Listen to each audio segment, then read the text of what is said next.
नमस्कार, स्वागत है आप सभी का डीडी न्यूज के इस खास बुलेटिन एक्सप्रेस 100 में, जहां हम आपके लिए लेकर आते हैं राजनीति, मनोरंजन, देश, दुनिया, खेल और व्यापार जगत की सभी बड़ी खबरों को एक्सप्रेस यानी कि फटाफट अंदाज में। आपके साथ मैं हूं संध्या शर्मा। तो देखिए खबरें तेज रफ्तार से। बंगाल की खाड़ी में ओडिशा के तट की तरफ बढ़ रहा भीषण चक्रवाती तूफान दाना रात लगभग 12 बजे पारादीप से करीब 50 किलोमीटर पूर्व उत्तर पूर्व में ओडिशा के तट से टकराया।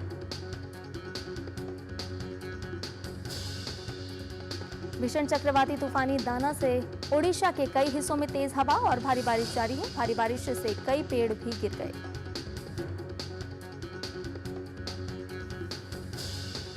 तूफान के उत्तर ओडिशा में पश्चिम उत्तर पश्चिम की तरफ आगे बढ़ने की संभावना जताई गई है। मौसम विभाग ने आज दोपहर तक दाना के कमजोर पड़कर भीषण चक्रवाती तूफान से चक्रवाती तूफान में बदलने की संभावना जताई है। मौसम विभाग भुवनेश्वर की निदेशक डॉक्टर मनोरमा मोहंती ने कहा कि आज भी उत्तर ओडिशा में भारी बारिश होने की संभावना है। कुछ स्थानों में भारी से अति भारी बारिश हो सकती है। चक्रवात दाना के मद्देनजर बिजू पटनायक अंतर्राष्ट्रीय हवाई अड्डा बंद है, जहां सभी उड़ानों को स्थगित कर दिया गया है।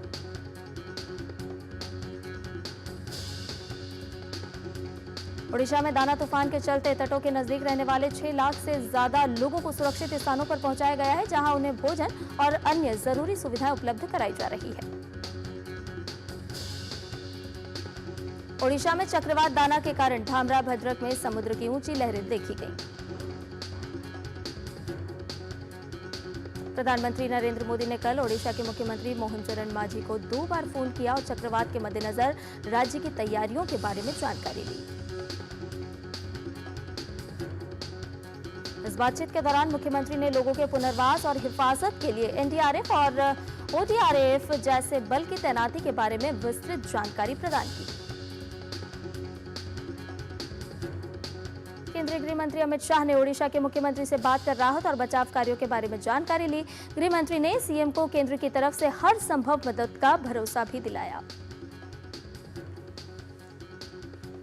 भद्रक के धामरा में तेज हवा और बारिश के कारण पेड़ गिर जाने के बाद अग्निशमन सेवा दल द्वारा सड़कों को साफ किया जा रहा है। ओडिशा के मुख्यमंत्री मोहन चरण मांझी राजीव भवन में चक्रवात दाना से हुए लैंडफॉल के बाद की स्थिति की निगरानी कर रहे हैं। पश्चिम बंगाल की मुख्यमंत्री ममता बनर्जी हावड़ा में राज्य सरकार के नियंत्रण कक्ष में देर रात तक मौजूद रहीं। ममता बनर्जी ने अधिकारियों के साथ हालात की समीक्षा की। पश्चिम बंगाल में कोलकाता के दमदम इलाके में आज सुबह बारिश हुई। चक्रवात दाना के कारण कोलकाता हवाई अड्डा भी बंद है। अधिकारियों ने सुरक्षा को ध्यान में रखते हुए ये कदम उठाया है। जर्मनी के चांसलर ओलाफ शोल्ज भारत की 3 दिवसीय यात्रा पर हैं। ओलाफ शोल्ज आज प्रधानमंत्री नरेंद्र मोदी से मुलाकात करेंगे। दोनों नेता आज 7वें अंतर सरकारी परामर्श की सह अध्यक्षता करेंगे। प्रधानमंत्री नरेंद्र मोदी और ओलाफ शोल्ज द्विपक्षीय वार्ता करेंगे। क्षेत्रीय और वैश्विक विकास पर चर्चा केंद्रित होगी। प्रधानमंत्री नरेंद्र मोदी और ओलाफ शोल्ज 18वें एशिया प्रशांत जर्मन व्यापार सम्मेलन को भी संबोधित करेंगे। राष्ट्रपति द्रौपदी मुर्मू आज से छत्तीसगढ़ के 2 दिवसीय दौरे पर रहेंगी।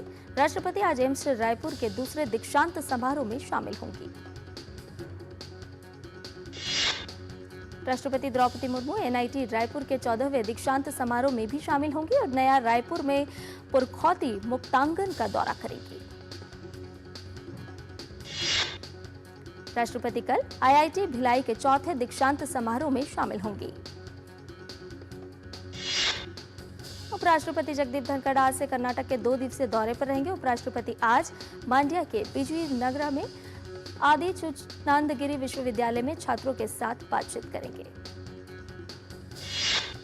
उपराष्ट्रपति जगदीप धनखड़ कल बेंगलुरु में पारायण अर्थात नमः शिवाय में मुख्य अतिथि होंगे।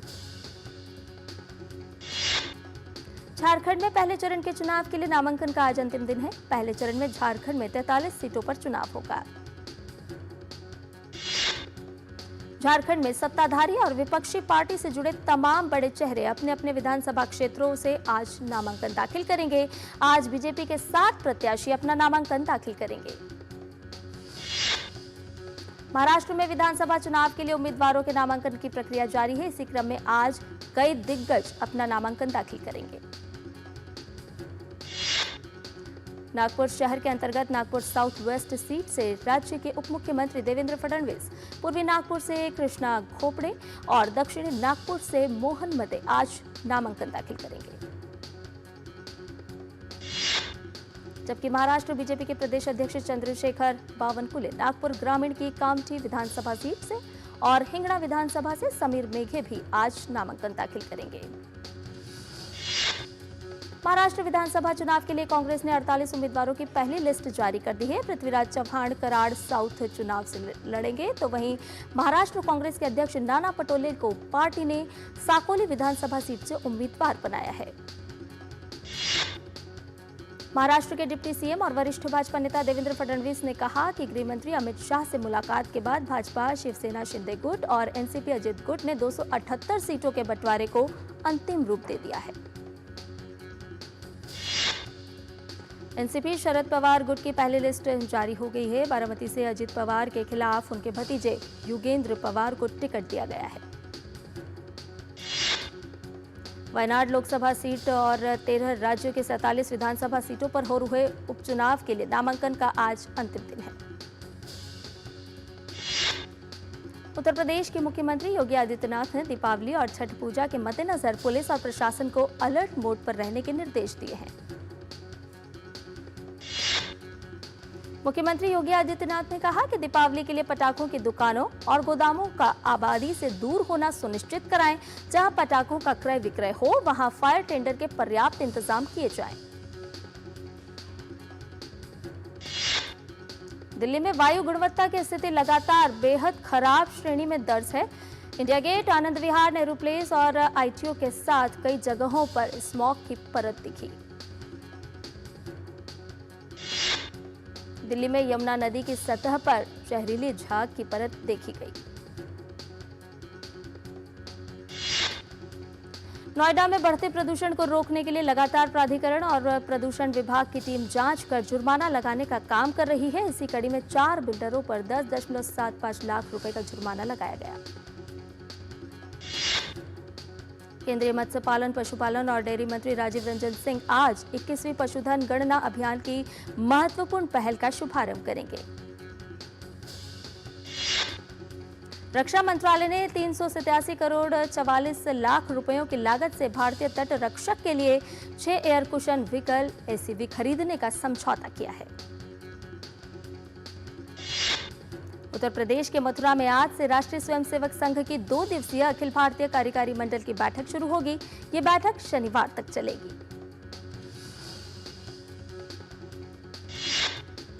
और बुलेटिन में फिलहाल रुकने एक छोटे से ब्रेक के लिए जल्द हाजिर होंगे। आप बने रहिए डीडी न्यूज के साथ।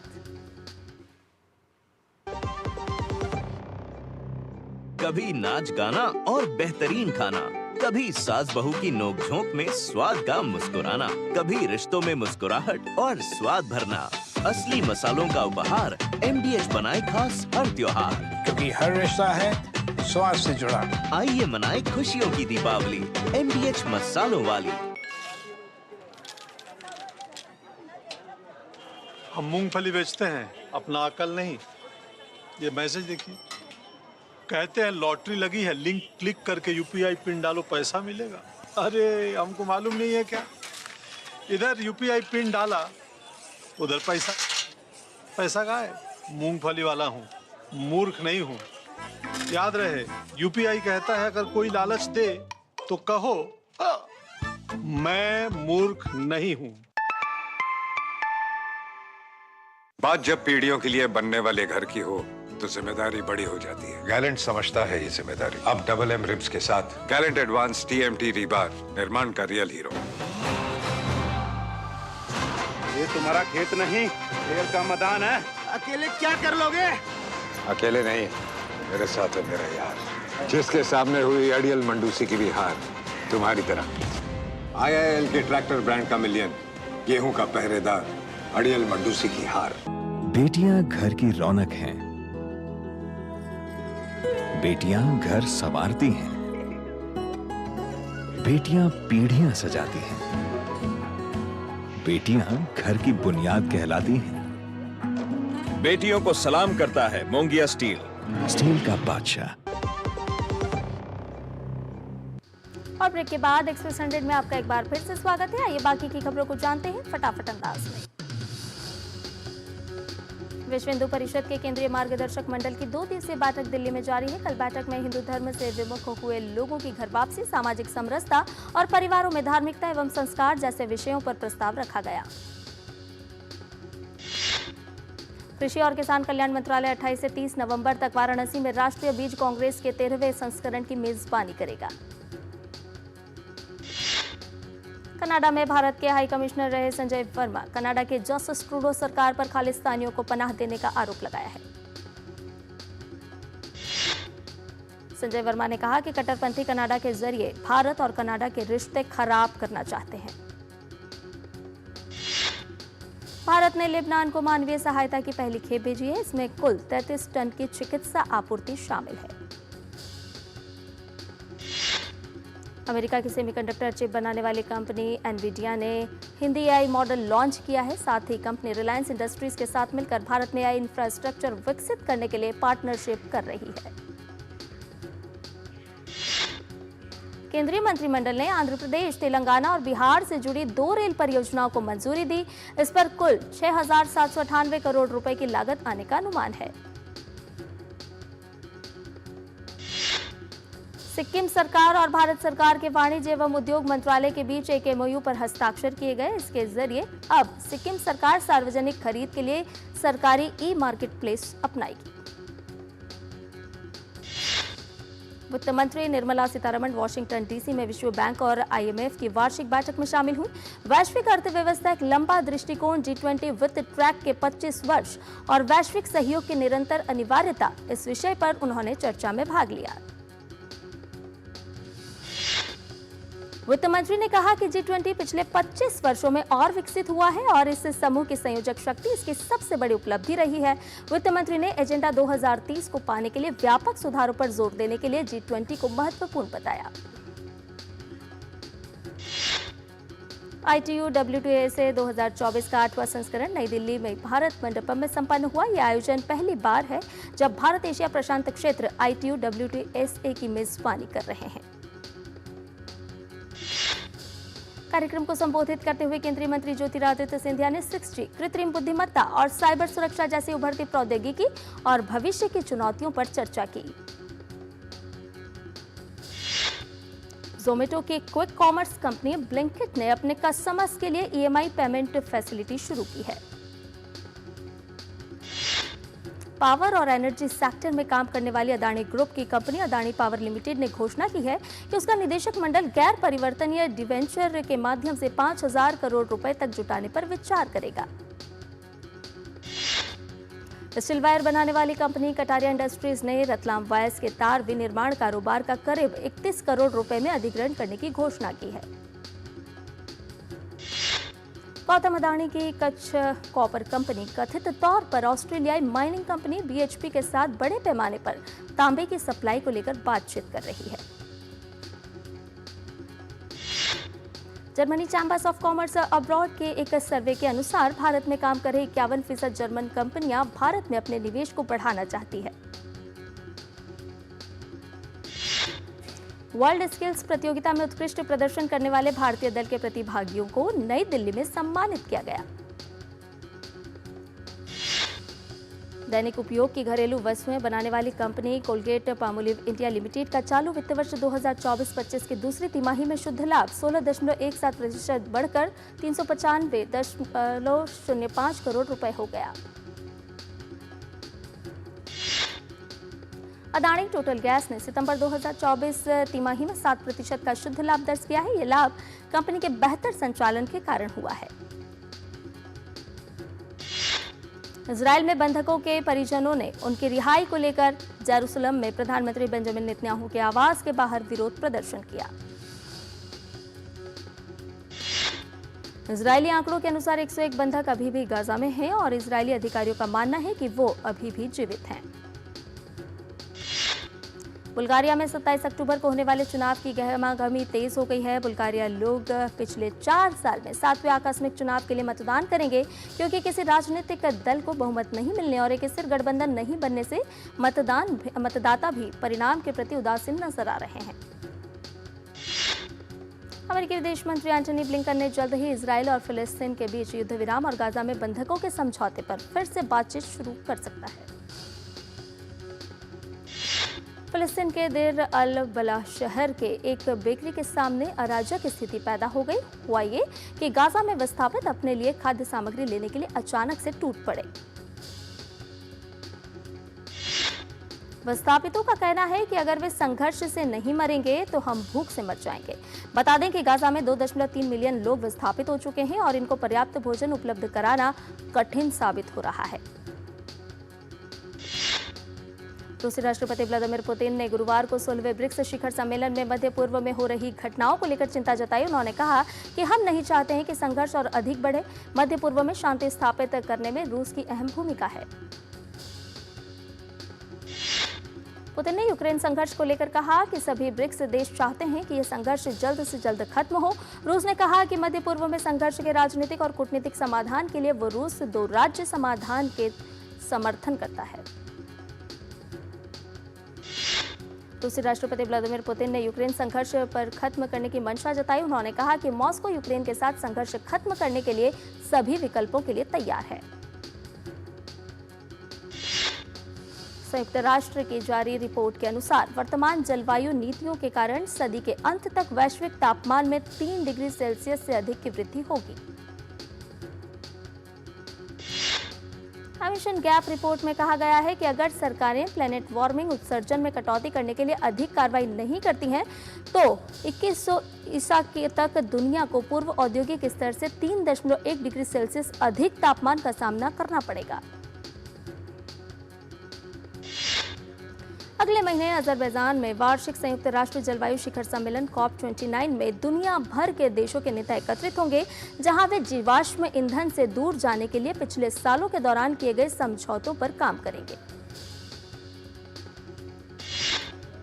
अजरबैजान में अगले महीने 11 नवंबर से 22 नवंबर तक COP29 का आयोजन होगा। तुर्की के अंकारा में हुए हमले के एक दिन बाद तुर्की खुफिया विभाग ने कुर्दिश उग्रवादियों के ठिकानों पर हवाई हमले कर दिए।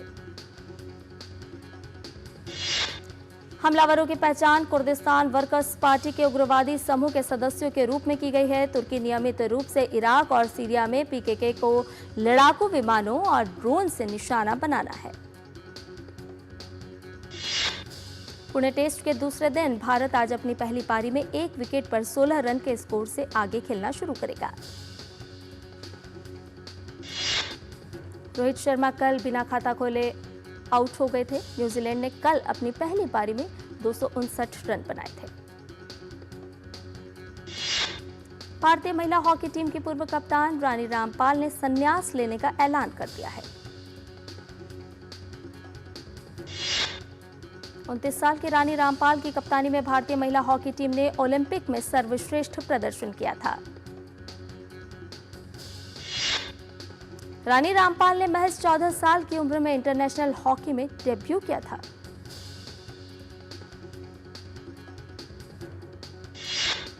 और बुलेटिन में फिलहाल रुक रहे एक और छोटे से ब्रेक के लिए जल्द हाजिर होंगे।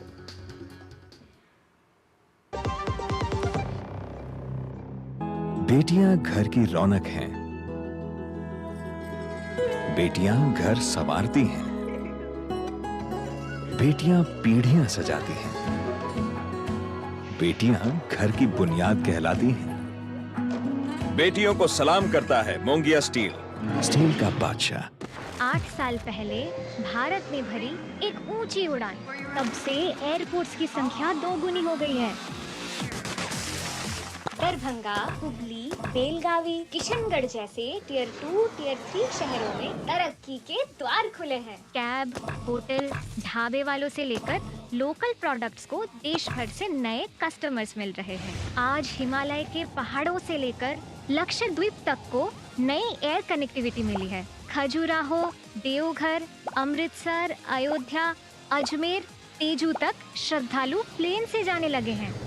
उड़ान के बेमिसाल 8 साल। एक ऐसा तबका जो रिटायरमेंट के बारे में आज भी बिल्कुल नहीं सोचता, वो है औरतें। औरतें कमा के भी वल्नरेबल हैं। सो एनपीएस एक इक्वालिटी ला रहा है, हम सब एक बराबर प्लेटफॉर्म पे हैं। अपने बेहतर कल को सुनिश्चित करने के लिए एनपीएस जरूरी है। बात जब पीढ़ियों के लिए बनने वाले घर की हो तो जिम्मेदारी बड़ी हो जाती है। गैलेंट समझता है ये जिम्मेदारी। अब डबल एम रिब्स के साथ गैलेंट एडवांस टीएमटी रीबार, निर्माण का रियल हीरो। और ब्रेक के बाद एक्सप्रेस 100 में आपका एक बार फिर से स्वागत है। जर्मनी ने भारत के खिलाफ हॉकी सीरीज अपने नाम की। सीरीज विनर के लिए पेनाल्टी शूटआउट में भारत को 3-1 से हराया। भारतीय हॉकी टीम ने सीरीज का दूसरा मुकाबला 5-3 से अपने नाम किया। पहला मुकाबला जर्मनी ने 2-0 से जीता था। फ्रांस के जियोवानी पैरिकार्ड ने स्विस इंडोर्स के क्वार्टर फाइनल में जगह बना ली है। उन्होंने फेलिक्स ऑगर को हराया। एक अन्य पुरुष एकल मैच के प्री क्वार्टर फाइनल में अर्थर फिल्स ने जीत दर्ज करके क्वार्टर फाइनल में जगह बनाई। डेनमार्क के होल्गर रूने स्विस इंडोर्स टेनिस प्रतियोगिता के क्वार्टर फाइनल में पहुंच गए हैं।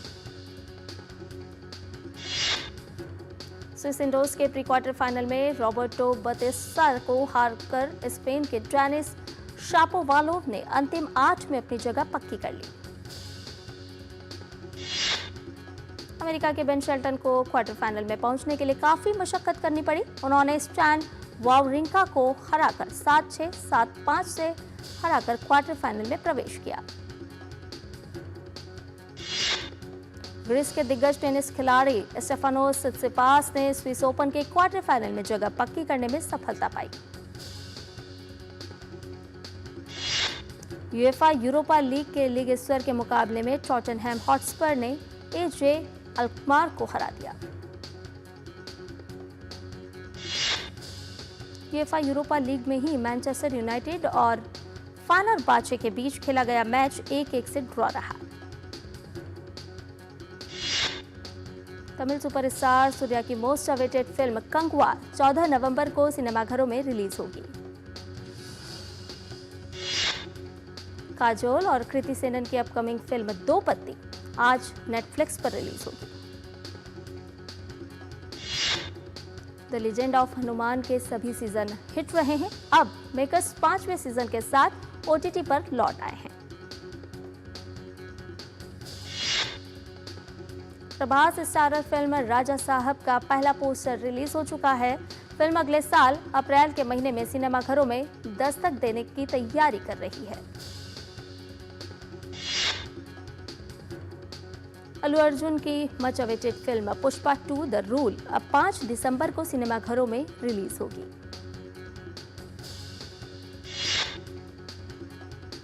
वरुण धवन की नई एक्शन फिल्म बेबी जॉन दिसंबर 25 को क्रिसमस पर रिलीज होगी। नवरस कथा कोलाज आज सिनेमाघरों में रिलीज होगी। रिलीज से पहले ही फिल्म 58 से अधिक राष्ट्रीय और अंतर्राष्ट्रीय पुरस्कार जीत चुकी है।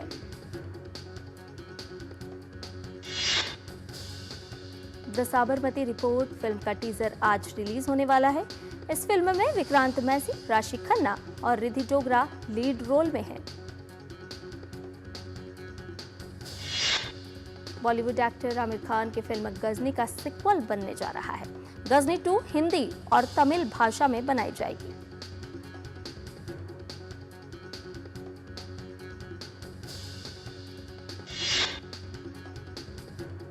Political thriller film match fixing 15 नवंबर को रिलीज होने वाली है।